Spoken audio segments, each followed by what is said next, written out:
Stuck in a long-distance relationship for 1.5 years, I face constant criticism about my appearance and value.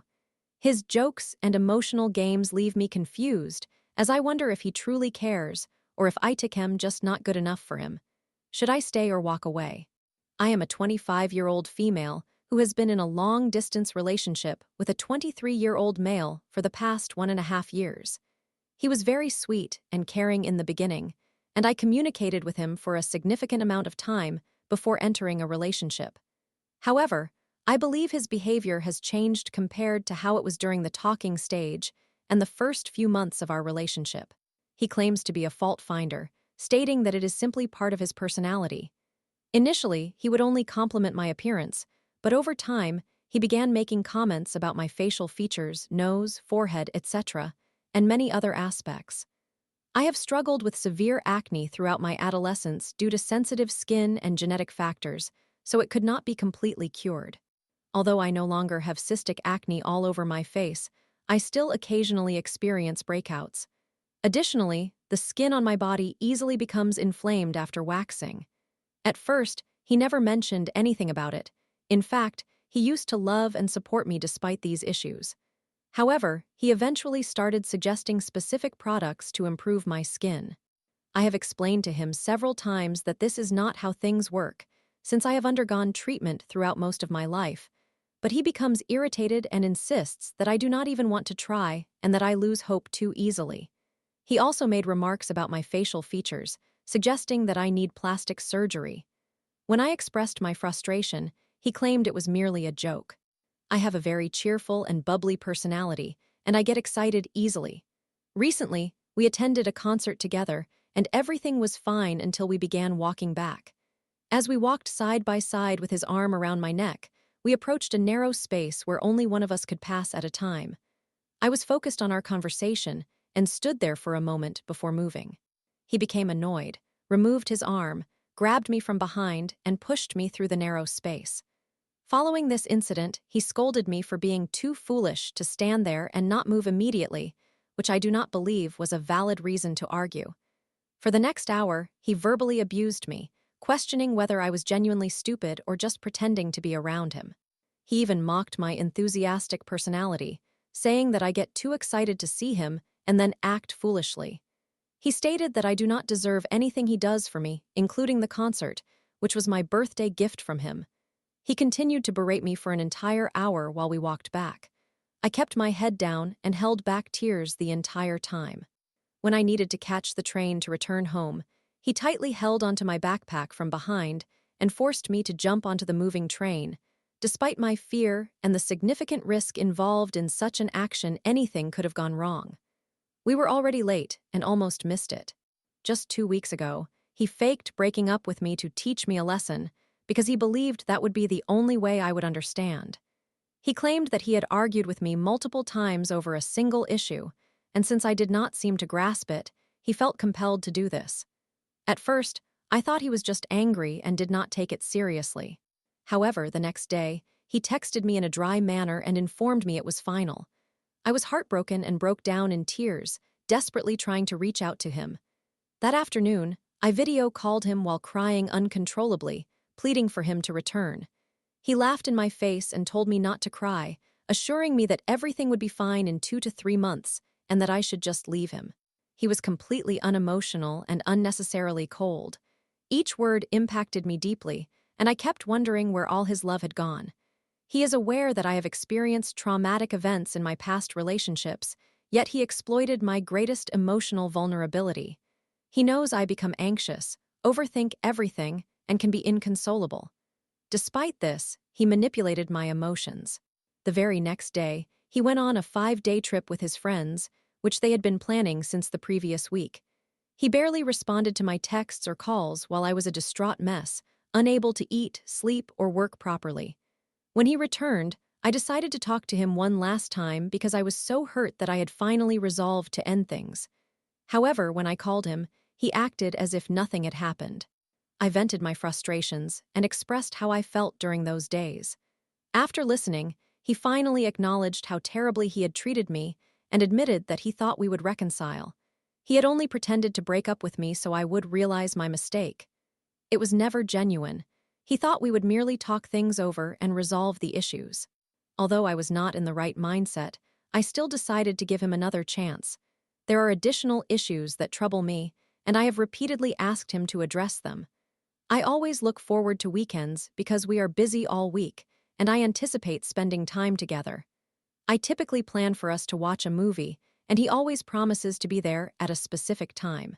However, he frequently postpones it because his roommates convince him to join them, insisting he cannot refuse. He continues to delay until it is too late, causing me to wait unnecessarily. At the end of the night, I simply say, "I understand," and go to bed. He apologizes, assures me it will not happen again, and then repeats the same behavior the following weekend. After the breakup incident, we discussed this pattern and he promised to change. Yet that very day, he did it again, and again this weekend.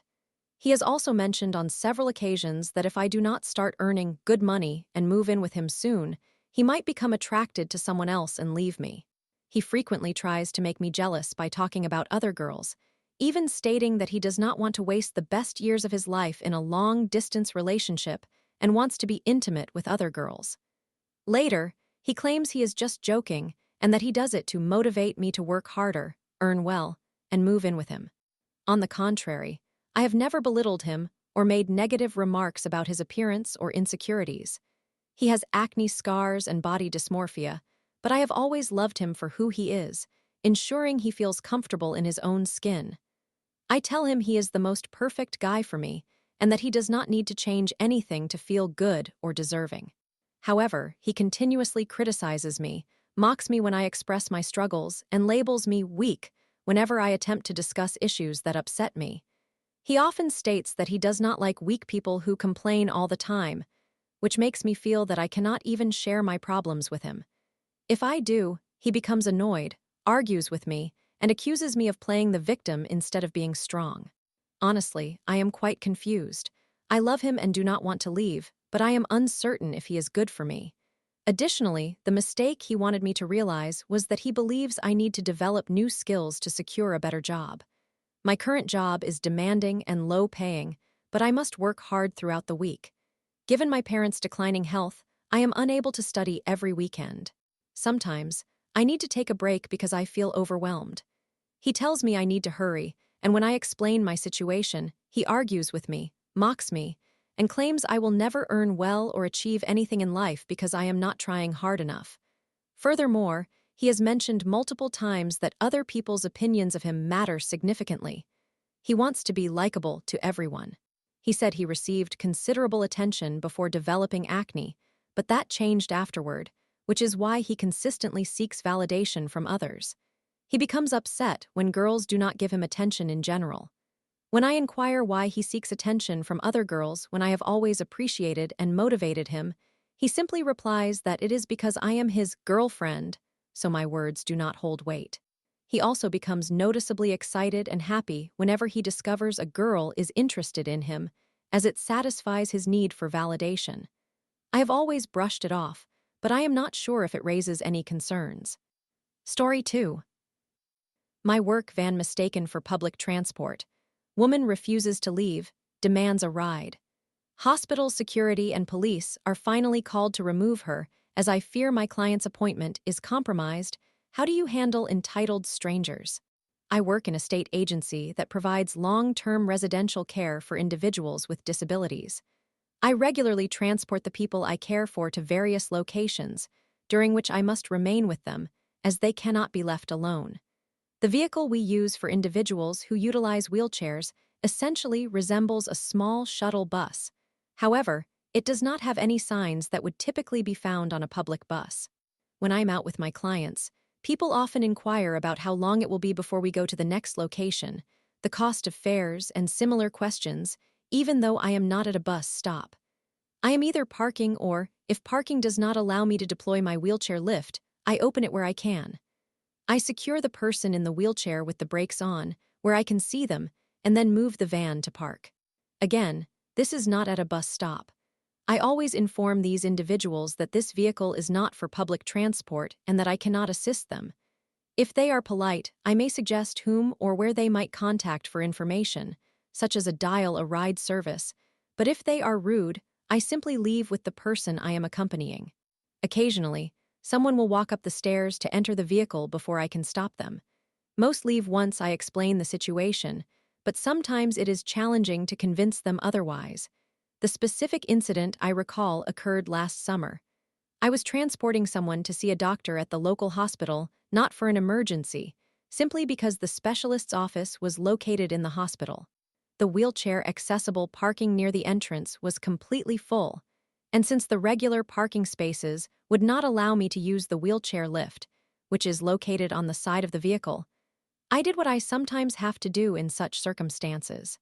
I temporarily parked at the curb to assist the person and their wheelchair out, intending to move the vehicle over to one of the non-handicap spots I could see nearby. After I opened the lift and was pushing the person onto it, a woman climbed in and immediately sat down. I explained the situation to her, and she ignored me, stating that she would wait until I helped the individual out. I reiterated that she needed to exit the vehicle, stating that it was not public transport and that I was there solely with this individual. She again disregarded most of what I said and urged me to hurry because she had an appointment to attend. At this point, I had no idea how to persuade her to leave the vehicle. She clearly understood English perfectly well, but seemed to be selectively ignoring my words. I safely assisted my client to the ground, as I did not want him to remain on the lift for too long, and then walked back to her. I waved my hand near her to gain her attention so she would look at my face. I reiterated that this is not a vehicle she can travel in.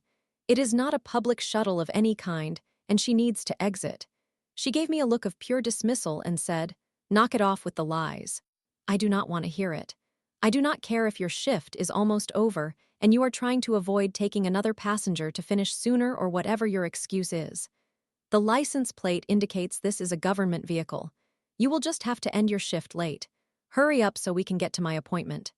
Although I was extremely frustrated at this point, I attempted once more to explain why she needed to leave the vehicle, acknowledging that yes, it is a government-owned vehicle, but it is assigned to a specific location where the individual I am assisting resides. We do not transport anyone else aside from individuals living in these residences, and I asked her to look at the side of the vehicle, which does not have any signage indicating that it is any form of public transportation because, in fact, it is not. She disregarded all of this, pulled out her phone, and stated that she was calling to report me. I had no idea to whom she was making this call. I could not leave her there to take my client to his appointment, and since she was causing us to be late, I called the office to inform them of the situation.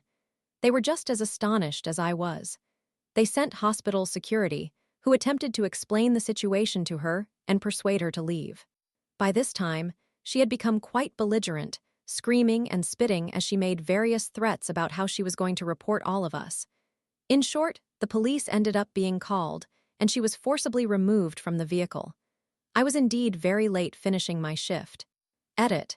This story has now been provided with the recorded storytelling treatment by Hellfreezer, you nippy Hades, along with other similarly baffling encounters people have had with difficult individuals. Below is the YouTube link. https www.youtube.com/watch v9 ESHFPPZ3E